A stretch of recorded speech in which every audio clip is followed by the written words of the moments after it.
Hello everyone, this video is presented by me. I am Sheetal Jangit. Today we are going to talk about the changes brought up in Indian railway system. Introduction. Recently what happened? Ministry of Indian Railways has invited the request for the private partner to submit their interest for operation and management of passenger trains in PPP mode.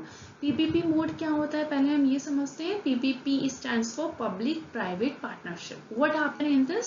मतलब it's a contract between the private partner and the government entity in which the investment on the particular sector has been made by the private partners for the specific period of time in order to provide services. This is all about the PPP mode. हमें यहाँ पर सिर्फ इतना ही जानने की जरूरत है. If you want me to talk about more about the PPP, so you can let me know in the comment box. We will do the video. And this invitation is for 151 modern trains on 109 routes. ये routes कौन से होंगे ये अभी decided नहीं है. And this privatization of Indian Railways will begin in April 2023. Such a move by the ministry comes after the successful launch of the Tejas Express. अब जो Tejas Express जो last year 2019 में जो लॉन्च हुई थी उसके सक्सेसफुल लॉन्च के बाद इतना बड़ा स्टेप लिया गया है. तेजस एक्सप्रेस जो ट्रेन है ये 2 रूट्स पर रन करती है. One is from Delhi to Lucknow and other is from Ahmedabad to Mumbai. और ये जो स्टेप होगा इंडियन रेलवेज का, it will going to end up the monopoly of Indian railways in running the Indian Railways. Yeah. Problems in Indian Railways, or we can say the issues associated with the Indian Railways. What happens? So Indian Railways है, it remain always under the control and management of the government. तो जिससे क्या होता है कि political interference बहुत ज़्यादा होता है. तो जो kind of power it has, it does not enjoy that. In financial year 2018, efficiency of Indian Railways dropped to the lowest in the decade. मतलब कैग की रिपोर्ट में ये देखा गया था कि जो efficiency थी Indian Railways की वो last 10 years की worst थी financial year 2018 में. ये हमें कैसे पता चला कि वर्स्ट थी? एक ऑपरेटिंग रेशियो एक फॉर्मूला होता है जो कैलकुलेट करते हैं जिससे हम कि कोई भी फर्म है कितना एफिशिएंटली रन कर रही है. तो जो ऑपरेटिंग रेशियो था इंडियन रेलवेज के लिए इट कम्स 98.44%. इसका मतलब ये है कि to 100 rupees Indian Railways is spending 98.44 पैसा, which is not good. हमेशा किसी भी अगर हमें चेक करना है कि कोई भी फर्म कितना एफिशिएंटली रन कर रही है तो उसका ऑपरेटिंग रेशियो हमेशा कम होना चाहिए. अगर हम बात करते हैं थोड़े कुछ साल पहले की या आज से 20 साल पहले की बात करते हैं 1990s की 1980s की, तो जो ऑपरेटिंग रेशियो होता था उस टाइम पे वो कम होता था अराउंड 68% और 72%. बट इट डजंट मीन कि उस टाइम पे हमारा जो इंडियन रेलवेज था वो बहुत अच्छे से रन करता था. इसका मतलब ये नहीं है. उस टाइम पे जो गवर्नमेंट थी वो उतना स्पेंड ही नहीं करती थी in order to provide services. Also, Indian Railways mostly surrounded with the issues that is what we are discussing, and also remain in loss. अब Indian Railways loss में कैसे रहता है इसके लिए हमको थोड़ा समझना पड़ेगा. देखो क्या होता है, होल्ड ऑन. जो इंडियन रेलवेज है, ये जो इंडियन रेलवेज है इसमें कंट्रोल किसका है? गवर्नमेंट का. ठीक है. तो जो गवर्नमेंट होती है ये पैसेंजर फेयर इंक्रीज नहीं करती है. तो जो रेवेन्यू सोर्स है वो कम हो गया. ठीक है. ऑल्सो जो गवर्नमेंट होती है वो क्या देती है? क्रॉस सब्सिडाइजेशन करती रहती है टिकट्स के ऊपर, कभी किसी चीज के ऊपर, तो सब्सिडाइजेशन देती रहती है. तो इससे रेवेन्यू इंक्रीज, वो गवर्नमेंट का जो एक्सपेंडिचर है वो इंक्रीज हुआ, रेवेन्यू कम हुआ, एक्सपेंडिचर इंक्रीज हुआ. और पैसेंजर फेयर इंक्रीज करने के अलावा इंडियन रेलवेज क्या करते हैं, जो गवर्नमेंट है वो क्या करती है? फ्रेट चार्जेस इंक्रीज करती है. फ्रेट चार्जेस होते हैं लॉजिस्टिक चार्जेस.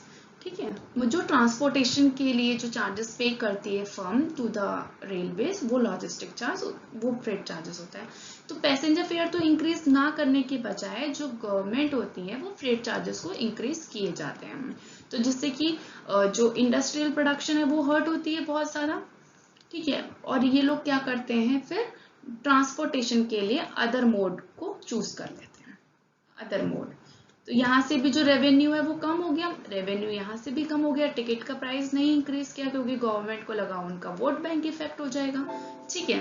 और यहाँ से भी उन्होंने इंक्रीज, यहाँ से भी जो चार्जेस थे वो कम हो गए क्योंकि शिफ्ट हो गए, जो लॉजिस्टिक था वो दूसरे मोड ऑफ ट्रांसपोर्ट पे शिफ्ट हो गया।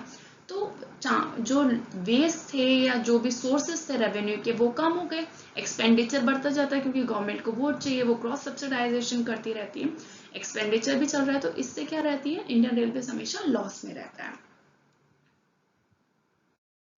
अब हम ये देखते हैं ये जो प्राइवेटाइजेशन जो सोचा है इंडियन रेलवेज ने करने का है, इससे किसको क्या क्या फायदा होगा। तो इसमें 3 स्टेक होल्डर्स इन्वॉल्व है, one is Indian railway, second is private partner and the third one is passenger. तो किसको क्या क्या फायदा होगा इस स्टेप से, अब हम ये देखते हैं। इंडियन रेलवेज की बात करें तो it become free from political interference, yes. Operation cost decline, क्योंकि जितना भी जो भी इन्वेस्टमेंट होगा, अब सॉरी, जो भी इन्वेस्टमेंट होगा ये कौन करेगा, प्राइवेट पार्टनर करेगा, तो ऑपरेशन कॉस्ट जो होगी वो कम हो जाएगी। Revenue share will come to Indian railway, yes. जो भी ये जो फी होगी जो प्राइवेट पार्टनर पे करेगा इंडियन रेलवेज को in order to use its asset, तो ये शेयर आएगा रेलवेज के पास, ठीक है। Also help in reduce the railways borrowed fund, अब इन शेयर से जितना भी बोरोड फंड होगा उसको कम किया जाता है। जो some scholars mention that it is not privatisation, कुछ स्कॉलर्स ने ये बोला है कि ये जो स्टेप है this is not privatisation, it's leveraging the existing infrastructure of Indian railways in order to provide the better services. जितना भी जो एग्जिस्टिंग एसेट है इंडियन रेलवेज का, जो ट्रैक है, जो प्लेटफॉर्म है, उनको हम यूज कर रहे हैं ताकि हम हमारे पैसेंजर्स को बढ़िया सर्विस दे सकें। तो ये प्राइवेटाइजेशन मत बोलो, क्योंकि प्राइवेटाइजेशन जब भी दिमाग में आता है किसी पर्सन को, अगर आप बोलोगे या आप हो या मैं सुनते हैं कि इंडियन रेलवेज का प्राइवेटाइजेशन हो रहा है, तो हमारे दिमाग में सिर्फ एक ही चीज आएगी कि क्या हमें एक टिकट को खरीदने के लिए जितना पैसा पहले देते थे उससे ज्यादा देना पड़ेगा क्या। तो इस चीज को मैनिपुलेट करने के लिए, या कह सकते हैं, तो जो स्कॉलर्स हैं वो ये बोलते हैं कि this is not the privatisation, this is the leveraging the existing infrastructure of Indian railways in order to provide the better services. Passenger को इससे क्या क्या फायदा होगा, definitely passenger will get the choice कि मेरे को इस ट्रेन में ट्रैवल करना है या मुझे इस ट्रेन में ट्रैवल करना है, तो एक चॉइसेस हो जाएंगी। Private sector would force to attract the passenger, अगर मैं मेरी कोई भी चीज मार्केट में लेके आती हूँ तो मैं चाहूंगी कि मेरे से ज्यादा कंज्यूमर अटैच हो या अट्रैक्ट हो, तो एक प्राइवेट पार्टनर चाहेगा कि उसके पास ज्यादा कंज्यूमर्स आए, तो वो अट्रैक्ट करेगा, कैसे भी अट्रैक्ट करेगा, अच्छी सर्विसेज देकर या कुछ भी प्रोवाइड करके। There will be surplus capacity on the passenger line, कि ये हम बोल सकते हैं कि अब एक कैपेसिटी, सरप्लस कैपेसिटी होगी। अब ये नहीं होगा कि ट्रेन की कमी है या ट्रेन रूट उस रूट पे चलती नहीं है, इस रूट पे नहीं, मतलब एक कैपेसिटी इंक्रीज हो जाएगी, सरप्लस कैपेसिटी हो जाएगी अगर नई ट्रेन आएंगी और मॉडर्न ट्रेन आएंगी, यस। सो प्राइवेट पार्टनर्स को इस स्टेप से क्या फायदा होगा, they will have the complete authority and independency in order to decide over their affairs, scope to earn the high profit. Definitely whenever the private partners come to the pictures, it's about earning the profit. Somewhere it's also about earning the profit, they also come up with other good thing, जैसे कि productivity increase होगी, efficiency increase होगी, but profit भी उनके लिए important होता है। If the operation becomes successful, it will permit the way forward. अगर ये successful रहा तो आगे भी सोचा जाएगा वो इंडियन रेलवे को प्राइवेटाइज करने। नीड ऑफ दिस स्टेप, इस स्टेप की नीड क्या है, first introduction of modern technology, yes, ये तो मस्ट है। अगर हम देखें कि हमारी ट्रेन की जो क्वालिटी है, जो सर्विसेज है, वो अभी भी बहुत पीछे है, लैक ऑफ मेंटेनेंस है और बहुत सारी चीजें हैं, तो ये इम्प्रूव होगा। रिड्यूस ट्रांजिट टाइम, यस, अगर इस जगह से पहुंचने में, इस जगह से पहुंचने में मुझे 3 दिन लगते थे, तो डेफिनेटली ट्रांजिट टाइम कम हो जाएगा अच्छी ट्रेन के साथ। Provide enhance safety, yes, safety increase हो जाएगी। प्रोवाइड वर्ल्ड क्लास ट्रेवल, अब आपसे प्राइवेट पार्टनर ज्यादा पैसे लेंगी तो उसको जस्टिफाई भी करना पड़ेगा अपने फेयर को, तो वर्ल्ड क्लास ट्रेवल भी मिलेगा and so on. Does not solve all the problem, yes, जो प्राइवेटाइजेशन जो स्टेप है गवर्नमेंट का, it is not meant to solve all the problem, yes. First क्या है, इंक्रीज्ड फेयर्स, यस, अगर मुझे दिल्ली से जयपुर जाने के लिए जो फेयर पे करना पड़ता था वो 430 रुपये होता था, बट नाउ अब मुझे प्राइवेट जो भी ट्रेन आएंगी उनका जो फेयर होगा वो दिल्ली से जयपुर जाने के लिए वो समवेयर हो जाएगा 900 रुपये का, तो इंक्रीज फेयर हो गया। तो this is not solving the very objective of commissioning the Indian railways. जो इंडियन रेलवेज का जो ऑब्जेक्टिव है वो है पब्लिक वेलफेयर। तो ये this is not the welfare, ये मैं अफोर्ड ही नहीं कर पाऊंगी। मैं लोअर इनकम ग्रुप के जो लोग हैं वो इतना अफोर्ड ही नहीं कर पाएंगे उस सर्विसेज को लेने के लिए। तो पब्लिक वेलफेयर का जो ऑब्जेक्टिव है वो तो इससे फुलफिल नहीं हो रहा है। Raise the level of offering, yes, अगर मैं किसी चीज का किराया ज्यादा लूंगी तो मुझे उतनी उनको सर्विसेज भी प्रोवाइड करनी पड़ेगी, तो ऑफरिंग का लेवल जबरदस्ती का भी इंक्रीज हो जाएगा। मतलब चाहे किसी को सर्विसेज वो वाली चाहिए या नहीं चाहिए, बट जस्टिफाई करना है अपना फेयर तो इंक्रीज करना पड़ेगा। Render service out of the reach, yes, lower income group के आउट ऑफ द रीच हो जाएगा। Coverage limited access, yes, one of the very objective of commissioning the Indian Railways is also to connect the remote location, but ये जो private partners जो train होंगी, ये जो private partners लेकर आएंगे, ये जो बिजी जो एरियाज होंगे उन्हीं पर ही अपनी ट्रेन्स को रन करवाने की कोशिश करेंगे। जो भी रिमोट एरियाज हैं या फिर जहाँ पर ज़्यादा अवेलेबिलिटी नहीं होगी, मतलब नेग्लेक्ट हो जाएंगे, रिमोट एरियाज नेग्लेक्ट हो जाएंगे। Race competition between the government and the private partners, yes, दोनों के बीच में कंपटीशन चलेगा। Absence of independent regulatory body, this is important. अगर इंडिपेंडेंट रेगुलेटरी बॉडी नहीं होगी तो who will going to monitor the functioning, तो दिस इज वेरी इंपॉर्टेंट। तो ये सारी चीजें अभी तक इस चीज से सॉल्व नहीं हो रही है।